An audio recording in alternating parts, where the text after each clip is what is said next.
Assalamualaikum warahmatullahi wabarakatuh. Apa kabar anak-anak? Hari ini kita akan memulai pembelajaran kembali untuk anak kelas 6C di SLBN Bekasi Jaya, tepatnya di hari Kamis tanggal 5 November tahun 2020. Semoga anak-anak tetap semangat ya. Sebelum belajar, seperti biasa, baiknya kita selalu berdoa kepada Allah Subhanahu wa Ta'ala atau Tuhan Yang Maha Esa agar kita diberikan kelancaran sesuai kepercayaan dan agamanya masing-masing. Bagi yang beragama muslim boleh berdoa bersama ibu dengan mengucapkan basmalah, bismillahirrahmanirrahim.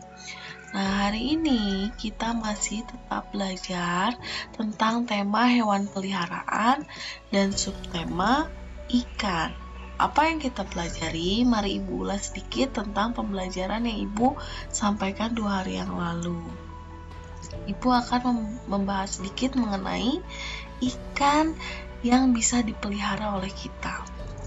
Apa contohnya? Pertama adalah ikan yang hidup di laut atau hidup di air asin. Bisa kita pelihara juga di rumah. Namanya adalah ikan badut. Nah, jika anak-anak ingin memelihara ikan yang hidup di laut, di air asin, di air laut, anak-anak bisa memelihara ikan badut. Lalu, jika anak-anak ingin memelihara ikan yang hidup di air payau yang rasanya cenderung asin airnya, anak-anak bisa memelihara ikan buntal.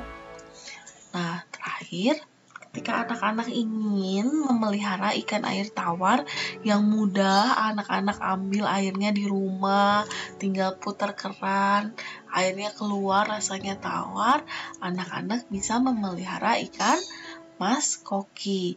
Jadi dari 3 ikan ini anak-anak bisa memilih mana ikan-ikan yang ingin anak-anak pelihara. Selanjutnya, Ibu akan mengulas lagi sedikit tentang tempat memelihara ikan.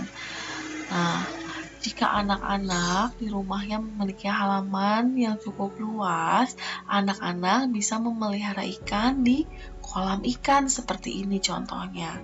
Kolam ikan.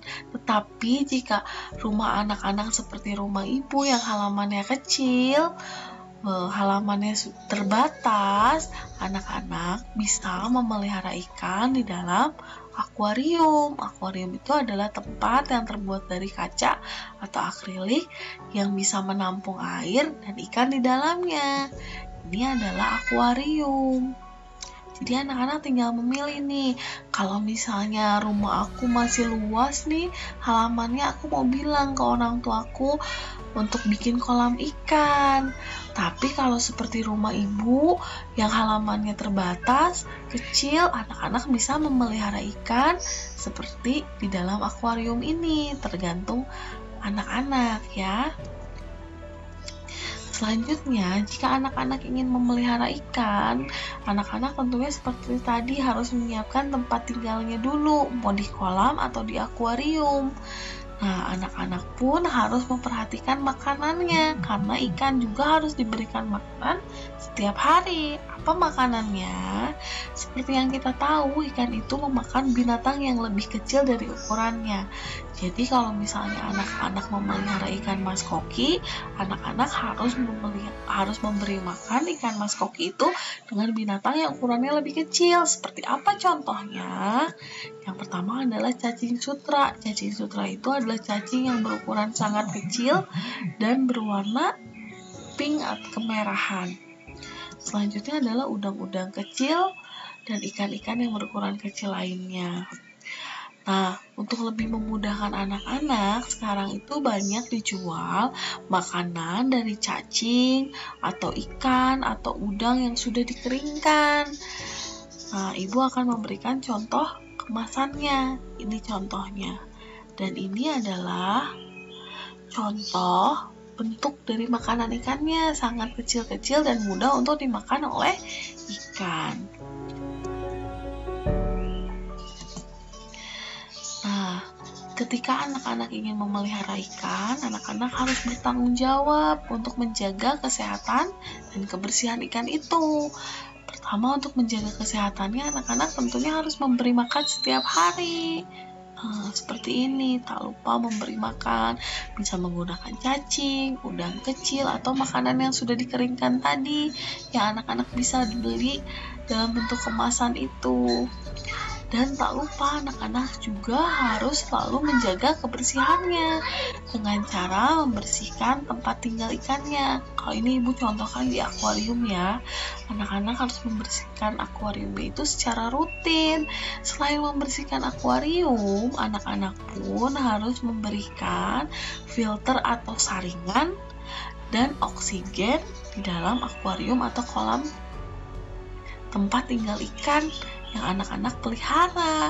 Jadi ketika anak-anak memelihara ikan, anak-anak harus ingat, tak lupa memberi makannya, tak lupa membersihkan tempat tinggalnya, mau itu kolam, mau itu akuarium, dan jangan lupa juga ini yang utama adalah memberikan oksigen dan saringan pada tempat tinggal ikan itu. Mengapa harus diberikan oksigen dan saringan? Karena akuarium itu airnya tidak mengalir, sehingga kadar udara di airnya itu kurang. Jadi ikannya takutnya kesusahan bernafas. Selain itu, untuk filter biar akuariumnya tetap bersih. Saringan itu fungsinya agar akuarium atau kolamnya tetap bersih.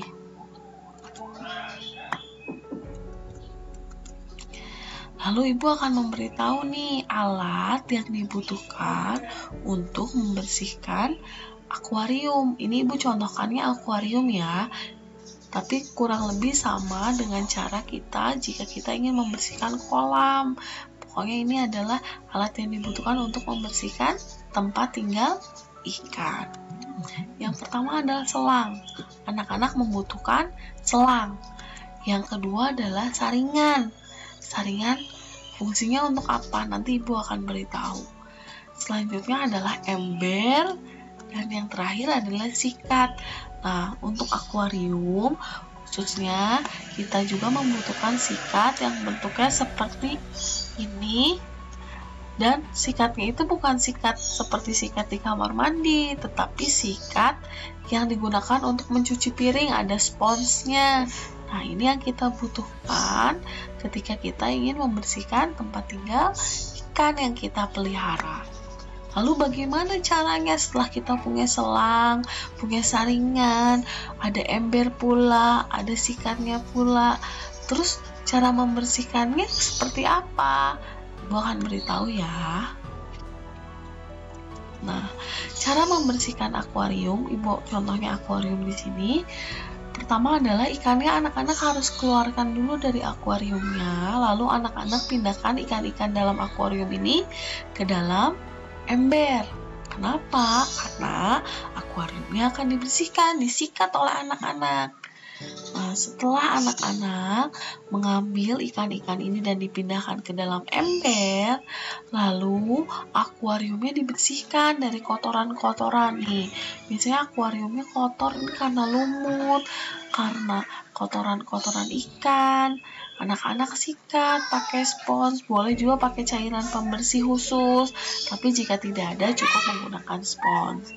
Jika sudah bersih, airnya menjadi jernih seperti ini, anak-anak pun tak lupa harus membersihkan saringan dan tabung oksigennya agar tidak dikelilingi oleh rumput-rumput liar atau lumut, karena bisa juga rumput-rumput liar ini hidup di air, apalagi lumut bisa hidup di air.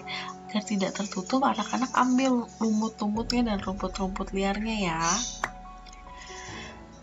Selanjutnya, setelah anak-anak bersihkan, anak-anak sikat, anak-anak ambil rumput-rumput liarnya, ambil lumut-lumutnya, anak-anak buang airnya menggunakan selang. Selangnya dimasukkan ke dalam akuarium di satu sisi dan sisi lainnya dimasukkan ke dalam ember.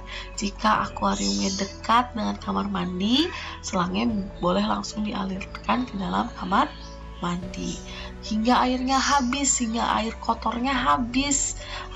Air yang sudah kotor dipakai bersih-bersih akuariumnya habis, anak-anak lalu bisa memasukkan air bersih kembali. Jika air bersih sudah penuh, akuariumnya sudah bersih, anak-anak boleh kembali memasukkan ikannya ke dalam akuarium. Begitulah cara membersihkan akuarium. Jadi yang pertama anak-anak adalah harus mengambil ikannya dari akuarium, lalu bersihkan, disikat akuariumnya sampai bersih. Tak lupa diambil lumut-lumut kotornya dari saringan, dari tabung oksigennya. Lalu air kotornya anak-anak buang menggunakan selang. Nah, setelah air kotornya dibuang menggunakan selang sampai habis, lalu anak-anak mengisi kembali akuarium menggunakan air bersih. Dan setelah selesai airnya penuh, anak-anak bisa memasukkan kembali ikannya. Begitulah cara membersihkan akuarium. Nah, penjelasan dari Ibu tentang bagaimana cara membersihkan akuarium, alat yang dibutuhkan, lalu ikan yang bisa anak-anak pelihara, lalu tempat tinggal ikan di mana, makanannya apa. Tentu anak-anak sudah mengetahuinya, karena anak-anak pasti Ibu yakin sudah mendengarkan penjelasan Ibu. Nah, tempat tinggal ikannya di mana? Bisa di akuarium atau kolam ikan, tergantung anak-anak maunya di mana. Dan kalau rumahnya kecil seperti rumah Ibu atau terbatas, bisa menggunakan akuarium. Jika rumah anak-anak besar halamannya, bisa juga membuat kolam. Jadi tergantung ada yang halaman atau lahan yang tersisa di rumah. Jangan dipaksakan dan tetap harus berkomunikasi atau ngobrol dulu dengan orang tua ya. Nah, makanan untuk ikan yang anak-anak pelihara, jika anak-anak ingin pelihara, bisa menggunakan cacing, udang kecil, ikan kecil, atau jika anak-anak ingin mudah, anak-anak bisa membeli makanan yang sudah dikeringkan yang ada di dalam kemasan. Seperti itu ya sayang. Nah, dari penjelasan Ibu tentang ikan tadi, semoga anak-anak paham. Hari ini Ibu akan memberikan tugas. Tugas yang pertama adalah dari 3 ikan. Ibu tadi menyebutkan 3 ikan yang bisa anak-anak pelihara tergantung dari air tempat hidupnya. Anak-anak memelihara ikan air laut, air payau, atau air tawar. Dari 3 ikan yang Ibu sebutkan tadi, manakah yang paling anak-anak sukai dengan ingin anak-anak pelihara? Coba anak-anak tuliskan ya. Lalu yang kedua, jika anak-anak ingin memelihara ikan, kamu akan memelihara ikannya di mana? Tentunya anak-anak harus berpikir, kalau rumahnya luas mungkin bisa dipelihara di dalam apa, atau kalau rumahnya terbatas seperti rumah Ibu yang tidak punya lahan yang besar, anak-anak akan memelihara ikan di mana? Coba anak-anak pikirkan ya. Lalu selanjutnya, sebutkan makanan ikan yang paling kamu ingat. Kalau kamu mau memelihara ikan, anak-anak ingin memelihara ikan, apa makanan ikannya? Yang paling anak-anak ingat tuh apa? Tuliskan ya sayang. Dan yang terakhir adalah sebutkan alat-alat yang digunakan untuk membersihkan akuarium. Apa saja yang dibutuhkan? Lalu anak-anak tuliskan. Nah, dari tugas yang Ibu sampaikan tadi, semoga anak-anak bisa mengerjakan. Jika ada yang tidak bisa, boleh tentunya bertanya kepada Ibu lewat chat WA atau lewat telepon dengan meminta bantuan orang tua. Nah, Ibu akan memberitahu materi untuk besok. Ibu akan menerangkan tentang cara berkembang biak ikan dan pekerjaan yang berhubungan dengan ikan. Coba nanti besok ternyata masih banyak sekali yang harus kita pelajari tentang ikan. Alhamdulillah, pembelajaran hari ini telah usai. Mari sama-sama kita bersyukur dengan mengucapkan hamdalah, alhamdulillah ya Rabbil alamin. Terima kasih karena anak-anak sudah mendengarkan penjelasan Ibu. Terima kasih juga kepada orang tua yang sudah setia mendampingi. Tetap semangat belajar dan tetap selalu menjaga kesehatan dan kebersihan lingkungan. Wassalamualaikum